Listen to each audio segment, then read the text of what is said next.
যদি কিছু মা নগর তোমার লাগে এত হতাশীল হন না আজি আর রাতে যদি তোমার তো থাইতে মনে হইলে এখন আর তোকে মা বাচ্চার বই আছে এখন এবার তোমার তো দেখানো তো বিয়া করা করিব আয় গো জম দে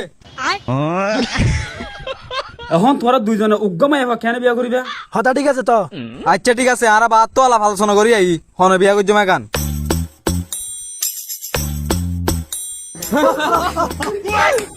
ইতে গাদা এমন হয়েছে না তো ঠিকই 1 কোটি আছে ইটা হই না পারতা আর ইতার কট করিব লাইছি মুন্দে কি সিদ্ধান্ত লর হন জানে উন তো জেনে ফারি এনে 1 কোটি গুণ খাই ফেলা করিবে এই তুই বেশি নছিস এখন বিয়ে করবি তো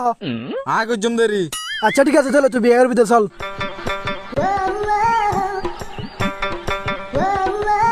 তোরা কি সিদ্ধান্ত লই এখন তুই বিয়া হন ঘরত দে আয় গো জম দে আলহামদুলিল্লাহ কিন্তু একখান শর্ত আছে আবার কি